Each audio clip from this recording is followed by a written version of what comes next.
My name's Kyle Rouke, and I was born here in Los Angeles, California, 1970. My dad's from Kansas City, Kansas, and my mom's from Kansas City, Missouri. My mother's an English teacher, so she has a bachelor's degree, and my dad's a mathematician, so he has a master's degree, and he was an aerospace engineer, and they both just retired. My mom's a Christian Scientist, so that's a Protestant religion that comes from Boston. It's a very small kind of a religious sect, and we grew up reading the King James Version of the Bible, so I grew up going to Sunday school every weekend with my brothers, and my dad is an agnostic and a scientist, so he never went to church with us, so it was just my mom and my two brothers. We weren't that religious. My mom's very religious, but I'd say my two brothers and I, we kind of rebelled against religion, and we just had a lot of questions that I don't think we found an answer to in the Bibles. We all liked some of the Bible stories. My older brother's a professor who's kind of a Marxist, so he's very left. So he kind of rejected God. From what we learned in church, it was very different from what how school was. Like there was a lot of pressure, mostly just to be a good student, get good grades, and there was a lot of pressures growing up for going out and having fun, drinking, doing drugs and stuff like that. So I think the religious background for a lot of kids that I grew up, we just kind of didn't have the faith to stay on the right track. So most of my friends were agnostic, or nobody really talked about God. We just did what we wanted to do. A problem with a lot of people, younger people feel like there's a lot of hypocrisy in church. We watch on TV a lot, the religious leaders always getting in trouble for talking really good in sermons, but then they get arrested for a sin or something. So we saw that a lot on TV. So I think as a young kid that affected a lot of us in religion, where we just lost faith in a lot of the Christian leaders in this country. A problem with the Christian faith in America right now. While I was in high school, a friend of mine joined the Army in 1988. So I went and saw an Army recruiter, and then also a United States Marine recruiter. So I decided to join the Marines in 1989, and I went down to San Diego in 1989, and when I got out, the Berlin Wall fell down, and the military invaded Panama. So while I was in my training, I watched all this, and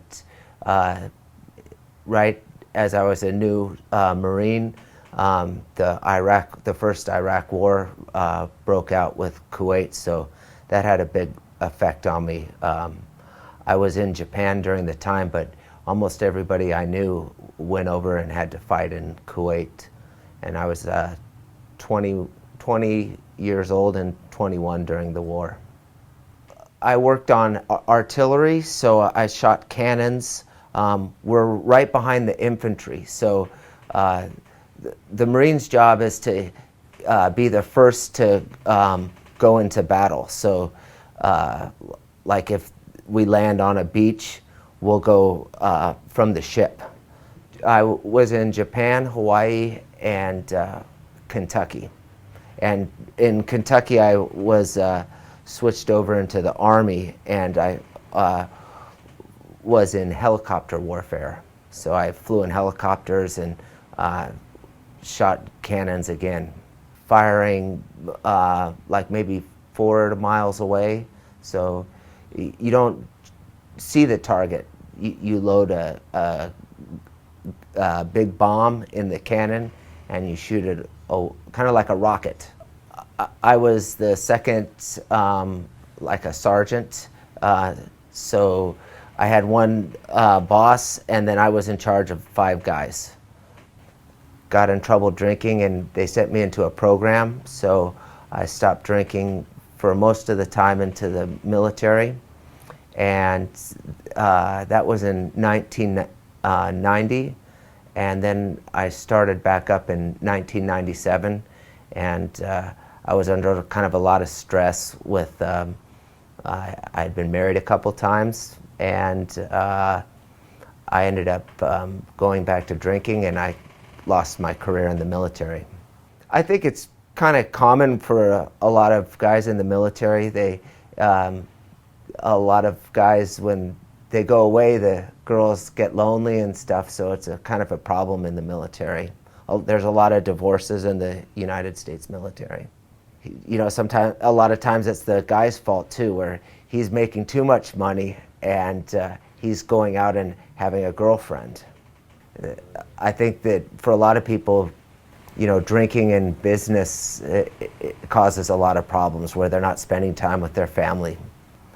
People do a lot of dinner, drinking, go to the bar, and talk to people for business and stuff, but then it ends up being too much of a party and not business anymore.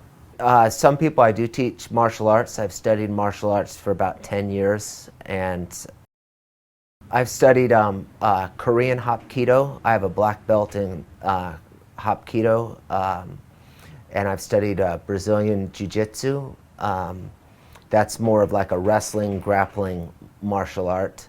And I've also studied Filipino martial arts, sticks and knives. So one of my masters trained with Bruce Lee. His name's Danny Inosanto.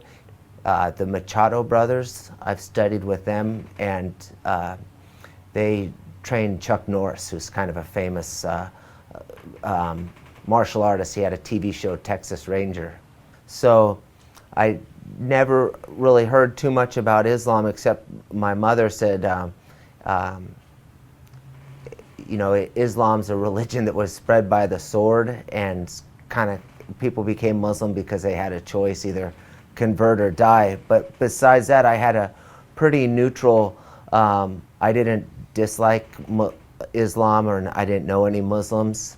I just saw, growing up, a lot of the stuff on TV about the problems in the Middle East, and some in the 1980s when I was a kid, it was pretty much the United States was having trouble with Shiite extremists. So that's my first real kind of education of Islam, but I didn't let that make me prejudiced. And then during the my time in the military, I met a couple Muslim people, and so I still had a positive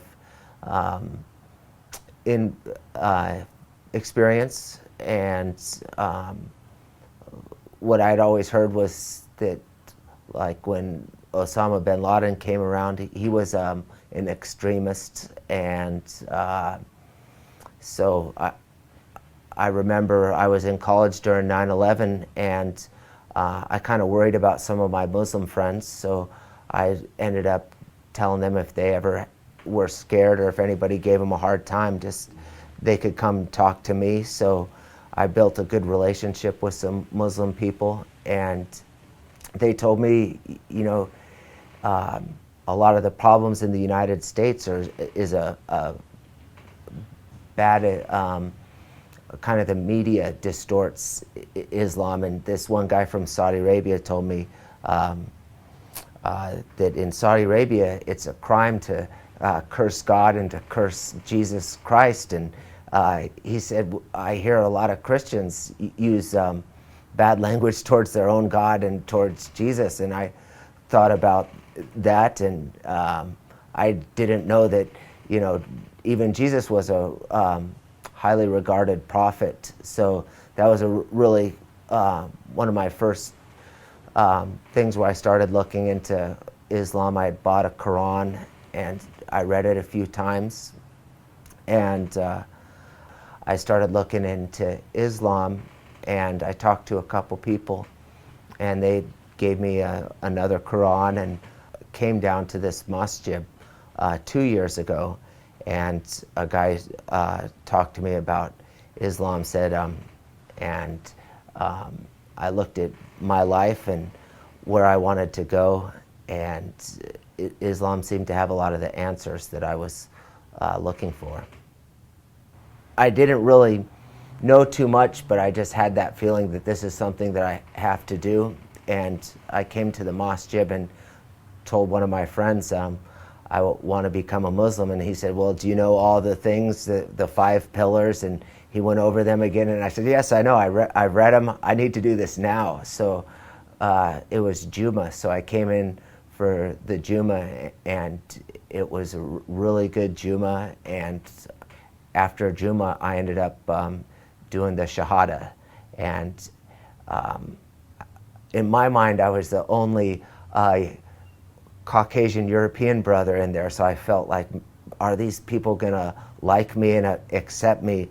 But like I said, I just felt like it was something I had to do. Afterwards, the whole, everybody came up and gave me a hug and made me feel very welcome, and I felt like a peace came onto my heart. And Islam is a way of life, like trying to, where, you know, everything's so specific. We do 5 prayers, and it's very different from the life that I'm used to living. My Christian faith didn't save me, and Islam made a lot more sense, because I never believed in, like the Catholics believe in the Trinity, and that didn't make any sense to me. And there's a lot of appealing things about Islam. No drinking, you know, the 10 Commandments, basically the same. Don't lie, don't cheat, don't steal. You know, you're not living a material lifestyle. You're trying to think about what God wants you to do. The main thing is the Quran and the Sunnah, and that's what kind of unites the Muslims. But most of the brothers that I've met are very kind and helpful. I've gotten a negative attitude from almost everybody. So scholars came, an Islamic scholar came and gave a class on dawah, and he said right now there's a statistic that says 70% of Americans have a negative view of Islam because of the media. But I tried to say positive things about Islam and defend Muslims, or at least most of the things that they were saying just were not true. It was something that they'd read, or a friend told them, or they saw on TV. So I always tried to give a more positive view to my fellow Americans about my faith. I'm a Muslim, and my religion's a very beautiful religion and has changed my life. And that's why I'm studying with the Imam right now, so maybe I can help people to see Islam in a better light in this country. When I do my salat, I feel like I'm doing the right thing. As an exercise coach, it's like I'm exercising spiritually and also eating at the same time, like I'm getting my spiritual nutrition from Allah. And Islam's very simple. Just come here and talk to your Allah. Because, you know, I don't have to go to a priest, I don't have to go to a minister. You know, Allah knows my heart when I'm doing my salat. So, you know, I do feel a connection, and the masjid's become a very special place for me. Former Protestant, it makes a lot of sense, because Islam's a great religion for kind of bringing everybody together because Muhammad's the last prophet. So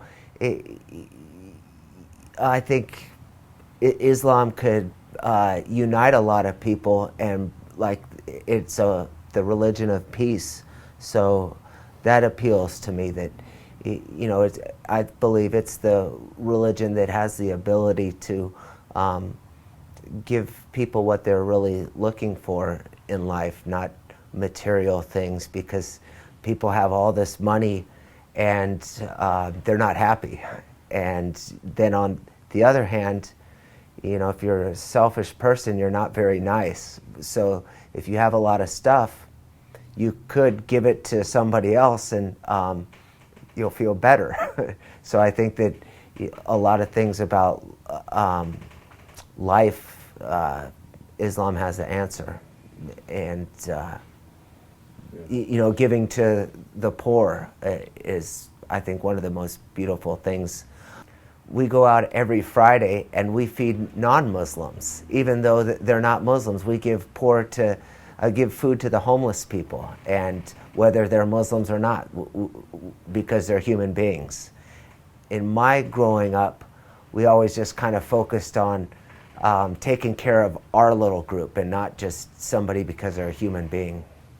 Discipline and kind of a community-based culture, and a respect for elders, where, especially in America, we have more of an individual.